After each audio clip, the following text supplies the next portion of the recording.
So Elon just dropped like 5 bombshells at the Abundance Summit, and honestly, I don't even know where to start because every single one of these is massive. Like, we're talking Optimus 3, something called Digital Optimus, a project literally named Macrohard. Yes, Macrohard. And on top of all that, Grok is apparently about to go crazy on coding. So first up, Optimus 3. Elon straight up said, and I quote, "Optimus 3 is going to be by far the most advanced robot in the world. Nothing's even close." That is a bold statement. Like, we've seen what Boston Dynamics can do. We've seen what Figure is doing.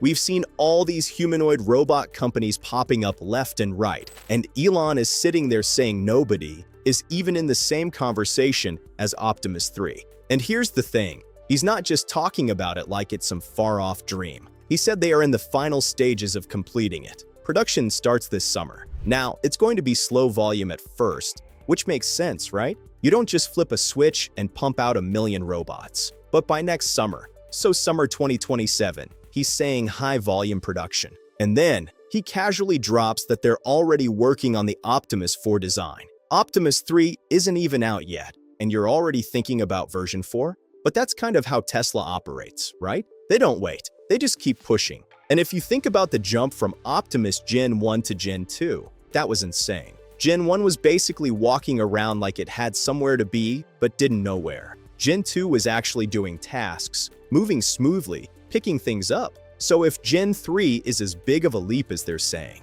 I mean, we could be looking at a robot that can genuinely work alongside humans in factories, in warehouses, maybe even eventually in your home. That's not science fiction anymore. That's like next year. And you gotta think about what this means for Tesla as a company. They've been saying for a while that Optimus could be bigger than the car business. Like, way bigger. If you can build a humanoid robot that costs, what, maybe $20,000 to $30,000 eventually, and it can do 8 to 10 hours of work a day. The math on that is absolutely insane. Every factory, every warehouse, every logistics company on the planet would want these. We're talking about a market that doesn't even fully exist yet, but could be worth trillions. Trillions with a T. Okay, now this is the one that really blew my mind. So apparently Tesla and xAI have been working on something called Digital Optimus, and they've nicknamed it Macrohard, as in a playful jab at Microsoft. I mean, you gotta love Elon's sense of humor, right?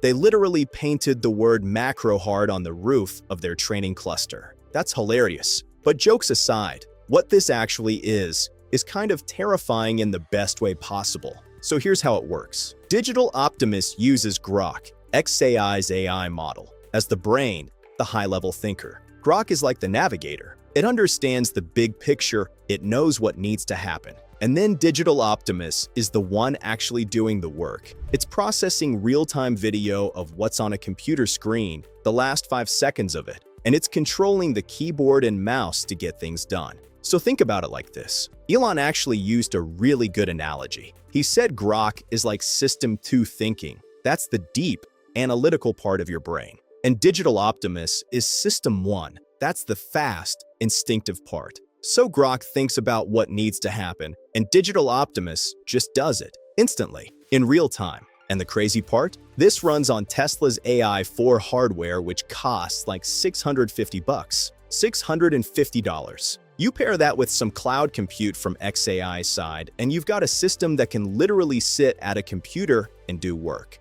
like a digital employee. Now here's where it gets really wild. Elon said, and this is a direct quote, "This system could emulate entire companies." Entire companies. Think about that for a second. He pointed out that the most valuable companies in the world, their output is digital. They don't make physical stuff. So if you have an AI system that can operate a computer like a human, that can navigate software, send emails, write code, manage databases, handle customer service, you could theoretically replicate what an entire company does. That is absolutely insane to think about. Like, we've been talking about AI agents for a while now, right? But this is different. This isn't just a chatbot that can book your flights. This is a system that can watch a screen, understand what's happening, and take action in real time. Nobody else is doing that at this level. Remember when Tesla invested in xAI? A lot of people were confused about that, but now it makes perfect sense. Tesla has the cheap hardware, xAI has the intelligence. You put them together and you get something that neither company could build alone. This is the kind of stuff that makes you realize these guys are playing a completely different game.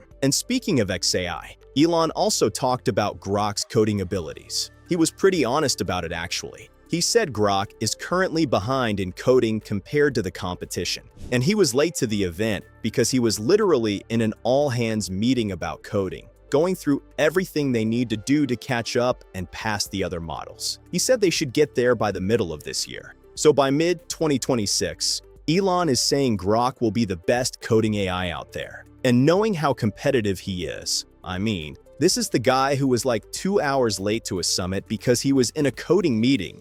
I would not bet against him. When Elon gets locked in on something, it usually happens. Maybe not on the exact timeline he says, but it happens. And think about what that means for Macrohard too. If Grok gets a lead at coding, and Macrohard is using Grok as its brain, then you've got a digital worker that can not only navigate software, but actually write software, build apps, debug code, automate workflows. The possibilities are genuinely hard to wrap your head around. So let me just step back for a second and think about what all of this means together. Because when you look at these announcements individually, they're each impressive. But when you put them all together, physical robots with Optimus 3 handling the real world, digital robots with Macrohard handling the digital world, and Grok getting smarter by the day powering all of it, you start to see the full picture of what Tesla and XAI are building. They're not just building a car company. They're not just building an AI company. They're building a labor company. Physical labor, digital labor, all of it. And if even half of what Elon is saying plays out, this changes everything. The way companies work, the way products are built, the way services are delivered, all of it gets disrupted. Now look, I know some people are going to say Elon always overpromises. And yeah, timelines have been pushed before. We've all been there. But the thing is, the technology is real. Optimus is walking around. Grok is getting better every week. The hardware exists. The partnerships are in place. This isn't just talk anymore. This is stuff that's being built right now. Elon said this would usher in an age of prosperity that we can barely imagine. He literally said you need to imagine it. And honestly, after seeing all these announcements drop back to back, I'm starting to believe him. China's humanoid robots have crossed a line. While much of the world is building robots to stack boxes, move parts, and assist in factories, China is putting its machines through martial arts, combat drills, and high-impact power demonstrations. At the Spring Festival Gala, Unitree robots performed synchronized kung fu routines before hundreds of millions of viewers. Robotera's L7 stepped forward with a blade and delivered a controlled sword dance that demanded balance and precision under speed. Agibot's A3 executed aerial flying kicks filmed under real-world conditions. Engine AI's T800 proved its strength with a full-force combat kick that knocked its own CEO to the ground. Phibot's M1 launched into a standing backflip powered by explosive output. And X-Humanoid's Tien Kung 3.0 completed a Thomas Flare, a move that challenges even trained athletes. This is about power, torque, speed, and physical dominance. China is not just teaching robots to work, it is teaching robots to strike. The most visible demonstration of this philosophy unfolded during the Spring Festival Gala, where Unitree Robotics introduced the G1 as more than a technical prototype. The G1 entered the stage as an active martial performer, executing taekwondo combinations, controlled nunchaku movements, and fluid kung fu transitions alongside young human performers. The choreography demanded strict timing and spatial awareness, especially when moving in close proximity to children during fast directional changes. Each strike stopped with measured precision, and every landing showed balanced weight distribution without visible instability. The robot adjusted posture in real time, maintaining rhythm while transitioning between offensive and defensive stances. It was a live performance under national broadcast pressure, proving that compact humanoid systems can now handle coordinated martial arts routines with accuracy and stability. As the performance progressed, Unitree intensified the display by introducing its larger and more advanced H2 humanoid, standing nearly 180 centimeters tall and weighing around 70 pounds. The H2 brought near-human proportions and a more refined mechanical design to the stage. Dressed in a red cape as a sword master, the H2 did not merely accompany the choreography, but directed formations and interacted with both human performers and other robots in synchronized routines. During the broadcast, watched by approximately 670 million viewers, the H2 executed rapid stance transitions, whole weapon sequences, and high-speed directional changes with visible structural stability. The robot demonstrated the ability to leap onto elevated platforms reaching up to 3 meters in height and land without wobble, a capability Unitree attributed to hundreds of millions of training data points. This was a national-scale showcase of autonomous swarm coordination and high dynamic balance control. If humanoid robots can already perform martial arts and high-speed strikes, how long before they are used in real security or defense roles? Comment below and tell me your thoughts. The H2's striking capability became even more evident in training footage released on January 4th, where the robot performed a 360-degree aerial spinning kick aimed at a suspended watermelon. The sequence began with controlled hip rotation and coordinated shoulder torque before the robot lifted off the ground into full rotation. Mid-air, the H2 maintained alignment and rotational speed while targeting the object with precision. The kick connected cleanly, shattering the watermelon before the robot returned to the ground with balanced recovery and immediate posture stabilization. Built with 31 joints distributed across the shoulders, torso, arms, and legs, the H2 uses expanded degrees of freedom compared to earlier models, allowing improved flexibility during high-force maneuvers. The demonstration functioned as a stress test evaluating collision response, actuator load management, and real-time balance correction under extreme dynamic conditions. If you're serious about understanding the future of humanoid robots, this is where you need to be. Subscribe now and join the conversation. Unitree was not alone in pushing robotics toward physical dominance. Roboter's L7 approached power from a different direction by combining structural strength with disciplined motor precision. Developed in collaboration with Tsinghua University, the full-sized humanoid stands 171 centimeters tall and weighs approximately 65 pounds. Built from titanium and carbon fiber to balance durability with reduced weight. In a video released for the Chinese New Year of the Fire Horse, the L7 performed a traditional sword dance that required synchronized wrist articulation, rapid directional shifts, and stable landings after dynamic steps. Operating with 55 independently moving joints, the robot continuously calculated center of mass shifts, rotational inertia from the sword, and joint torque limits during movement. The performance demonstrated mature whole-body dynamic coordination within a platform designed for real-world deployment beyond stage presentation. Agibot's Expedition A3 introduced another layer to this evolving landscape by focusing on high-difficulty martial arts maneuvers performed under real-world filming conditions without CGI or artificial enhancements. In demonstration footage, the A3 executed aerial flying kicks, consecutive airborne strikes, and controlled mid-air transitions that required full-body flexibility and precise balance correction. The robot's flexible waist mirrors the human range of motion, while its lightweight exoskeleton-style legs improve stability during rapid directional shifts. Designed for high-frequency interactive environments such as retail guidance and promotional events, the A3 blends embodied intelligence with physical agility. During the company's robot-led gala event, multiple humanoids performed synchronized routines in front of live audiences, demonstrating sustained stability under extended performance durations. The emphasis was not merely spectacle, but proof that dynamic, combat-style movement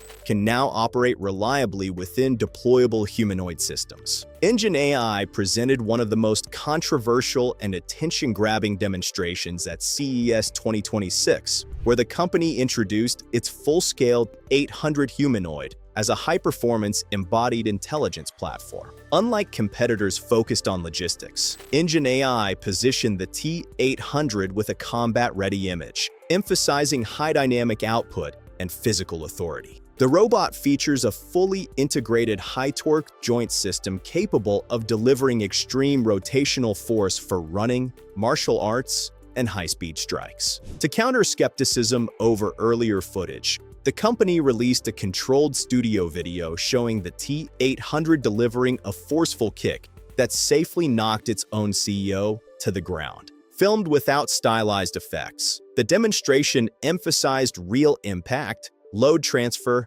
and balance recovery. The message centered on visible mechanical strength rather than abstract capability. The T800 kicked its own CEO to prove its power, bold move, or dangerous message. Tell me what you think in the comments. Fibot's M1 entered the conversation with a strength-first design philosophy. Marketed as one of the most powerful full-sized electric humanoids created to date, the M1 demonstrated its capabilities through a clean standing backflip that highlighted torque density and vertical lift. Using a high-voltage power system and advanced onboard processing, the robot generated rapid upward thrust, rotated with controlled posture, and stabilized its landing without hesitation. Laboratory testing showed peak torque levels exceeding many competing platforms, reinforcing its positioning as a burst power-focused humanoid. The M1 is designed not only for demonstration, but for physically demanding operational environments requiring sustained output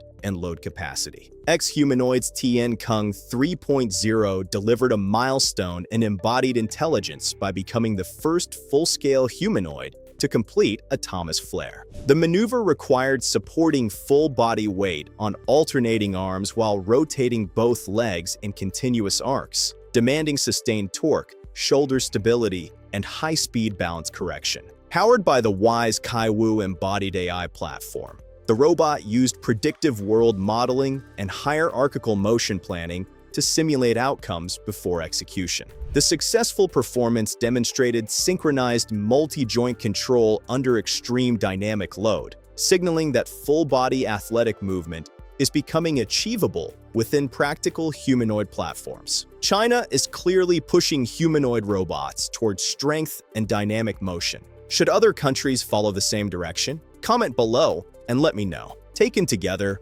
these demonstrations show a clear change in how humanoid robots are being developed. The focus is moving beyond basic assistance and into areas that require strength, speed, balance, and controlled physical power. From martial arts on national television to backflips and high-speed strikes, these robots are being trained for demanding movement under real conditions. This shift reflects a broader evolution in robotics, where dynamic performance is becoming just as important as intelligence. At the same time, China is not alone in this race. Around the world, other companies are also pushing humanoid robots toward higher physical capability.